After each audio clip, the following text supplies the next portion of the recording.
नमस्कार, आप देख रहे हैं न्यूज़ वन इंडिया। मैं हूं आपके साथ ऋतु तोमर। तो माया नगरी में सरकार मुंबई दौरे पर सीएम योगी आदित्यनाथ इस वक्त गए हुए हैं। मुंबई दौरे पर कई फिल्मी हस्तियों से सीएम योगी आदित्यनाथ मिले। फिल्मी हस्तियों से मिलने से शिवसेना को मिर्ची लगी। महाराष्ट्र के सीएम उद्धव ठाकरे के आरोपों पर सीएम योगी का पलटवार कि मैं छीनने नहीं आया हूं, ये ओपन मार्केट कंपटीशन है।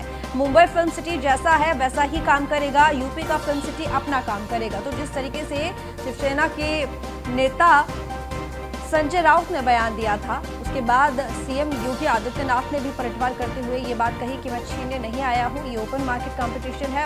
और साथ ही मुंबई फिल्म सिटी जैसा है वैसा ही काम करेगा, यूपी का फिल्म सिटी अपना काम करेगा, मुंबई का फिल्म सिटी अपना काम करेगा। तो जिस तरीके से मुख्यमंत्री योगी आदित्यनाथ मुंबई दौरे पर है और वहां लगातार नामी उद्यमियों से चर्चा की, बात की, बैठक की और साथ ही कई फिल्मी कलाकार भी बैठक में शामिल हुए, जिसके बाद महाराष्ट्र के सीएम उद्धव ठाकरे ने कई आरोप लगाए मुख्यमंत्री योगी आदित्यनाथ पर, जिनका पलटवार करते हुए मुख्यमंत्री योगी आदित्यनाथ ने भी कहा कि मैं यहाँ छीनने नहीं आया हूँ, बल्कि ये ओपन मार्केट कॉम्पिटिशन है।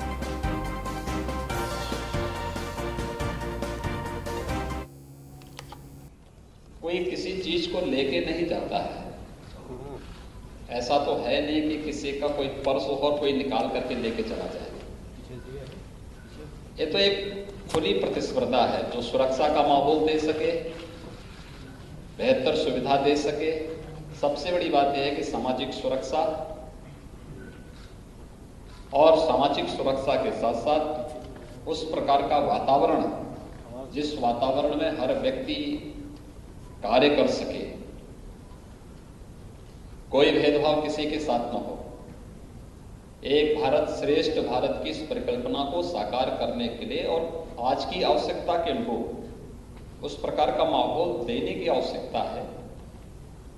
मुंबई फिल्म सिटी मुंबई में काम करेगी। उत्तर प्रदेश के अंदर नए माहौल के अनुरूप, नई आवश्यकता के अनुरूप नई फिल्म सिटी के निर्माण की कार्रवाई हो रही है। स्वाभाविक रूप से इस फील्ड के जो भी विशेषज्ञ हैं, जो दिग्गज हैं, उनके अनुभव का लाभ लेना, उनके अनुभव के माध्यम से, उनके सुझावों के माध्यम से उस प्रकार की सुविधा देना और उस सुविधा के माध्यम से किस प्रकार का मॉडल हम वहां पे खड़ा करें कि हम उसको केवल एक क्षेत्र विशेष के लिए न बना करके एक वर्ल्ड क्लास फिल्म सिटी के रूप में डेवलप कर सकें। इस दृष्टि से फिल्म जगत से जुड़ी हुई विभूतियों के साथ मैंने बातचीत की है, उस संवाद को आगे बढ़ाया है।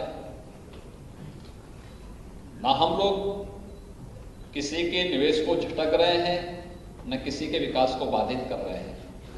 हम लोग विशुद्ध रूप से, हम सब का उद्देश्य एक ही है, भारत की इकोनॉमी दुनिया की सबसे मजबूत इकोनॉमी के रूप में डेवलप हो। प्रधानमंत्री मोदी जी के उस प्रयास में हर राज्य अपना अपना योगदान दे रहा है।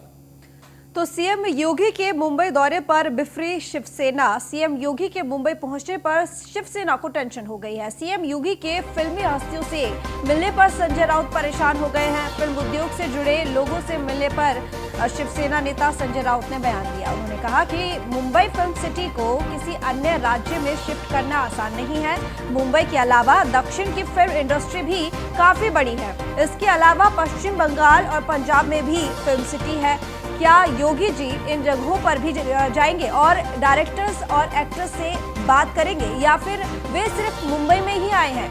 तो सीएम योगी नोएडा में फिल्म सिटी का ऐलान कर चुके हैं। अक्षय कुमार से मुलाकात भी की। फिल्म सिटी पर सीएम योगी आदित्यनाथ ने चर्चा भी की और वो इसी वजह से इस ड्रीम प्रोजेक्ट को लेकर धरातल पर उतारने के लिए ही मुंबई के दौरे पर गए हुए हैं। इस दौरान शिवसेना के साथ कई दलों ने इस पर आपत्ति जताई है। जिस तरीके से महाराष्ट्र के मुख्यमंत्री ने बयान दिया, उसके बाद शिवसेना नेता संजय राउत ने भी इस बात को लेकर ये कहा कि जिस तरीके से वो महाराष्ट्र आए हैं, यानी कि मुंबई में आए हैं, तो क्या देश में जो और फिल्म इंडस्ट्रीज हैं और राज्यों में, तो क्या वहां भी जाएंगे?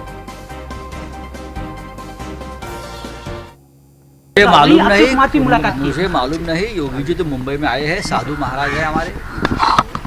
योगी है मुंबई के एक 5 स्टार होटल में, एक बड़े कमरे में, बड़े सूट में मैंने देखा वो बैठे हैं, और अक्षय कुमार भी उनके साथ बैठे। शायद आम की टोकरी लेकर गए होंगे।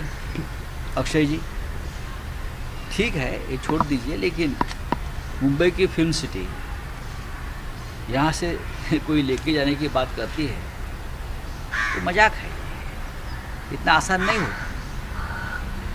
बहुत पुराना इतिहास है, हम सबका खून पसीना बहा है उसमें। यूवी जी से मैं इतना ही पूछूंगा कि ठीक है आप एक कोई बड़ा प्रोजेक्ट बनाना चाहते तो बनाइए, लेकिन नोएडा में जो फिल्म सिटी बनी थी कुछ साल पहले, नोएडा में यूपी, उसका क्या हो गया, उसकी क्या हालत है, वहाँ कितनी शूटिंग होती है, वहाँ कितनी फिल्म का निर्माण होता है, ये भी ज़रा मुंबई में आकर बताइए।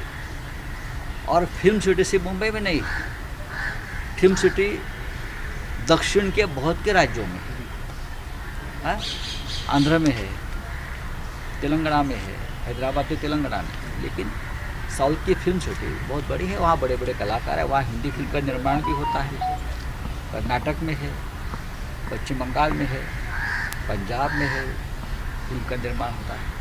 तो क्या योगी जी उत्तर प्रदेश में फिल्म सिटी बनाने के लिए इस सभी राज्यों में जाकर वहाँ के जो कलाकार हैं, वहाँ के निर्माता हैं, उनसे बातचीत करने वाले हैं? क्या उनका पंगा सिर्फ मुंबई से है? फिर भी अगर इस देश में कोई बड़ा प्रोजेक्ट फिल्म निर्माण के बारे में खड़ा होता है तो मुझे लगता है मैं उनको शुभकामनाएं देता हूँ। तो दिल्ली में पिछले 24 घंटे में कोरोना के 3,944 नए केस सामने आए हैं। पिछले 24 घंटे में 82 कोरोना मरीजों की मौत हो चुकी है। साथ ही 5,329 कोरोना मरीज ऐसे हैं जो कि ठीक हुए हैं। कोरोना संक्रमितों की संख्या बढ़कर 5,78,324 पर पहुंच चुकी है। कोरोना के एक्टिव केस की अगर बात की जाए तो यह आंकड़ा 30,302 पर पहुंचा है। दिल्ली में कोरोना से अब तक 9,342 मरीजों की मौत हुई है और अब तक 5,38,680 कोरोना काल में ऐसे मरीज रहे हैं जो कि ठीक हो चुके हैं। तो एक्टिव केस फिलहाल मुंबई में 30,302 है।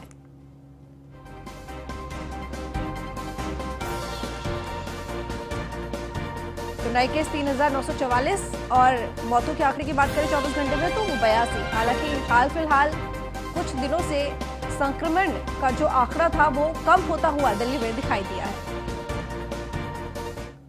तो बरेली पुलिस को बड़ी कामयाबी मिली है। लव जिहाद के पहले आरोपी को पुलिस ने पकड़ा। पहले केस में नामजद आरोपी उवैस गिरफ्तार किया गया। मुखबिर की सूचना पुलिस ने आरोपी को गिरफ्तार किया। तो मुखबिर की सूचना पर पुलिस ने आरोपी को गिरफ्तार किया। पहले केस में नामजद आरोपी उवैस हुआ गिरफ्तार।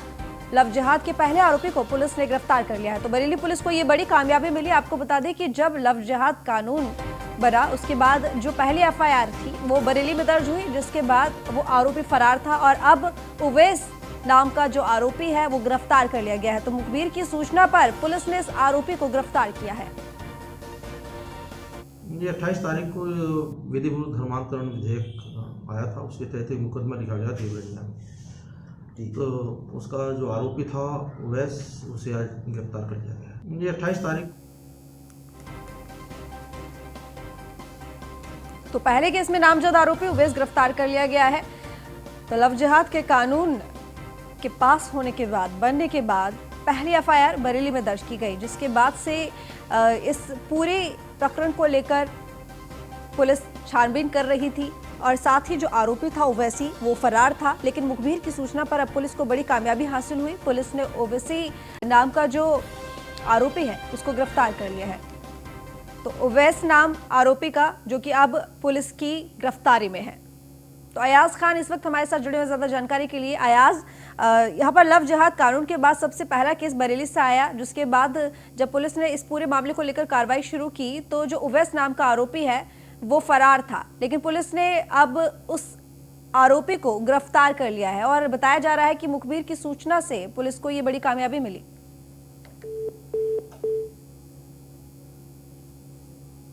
लगता है हमारा संपर्क टूट गया है, दोबारा कोशिश की जाएगी जुड़ने की। तो मुखबिर की सूचना पर पुलिस ने इस आरोपी को गिरफ्तार किया, उवैस नाम आरोपी का, जो कि अब पुलिस की गिरफ्त में।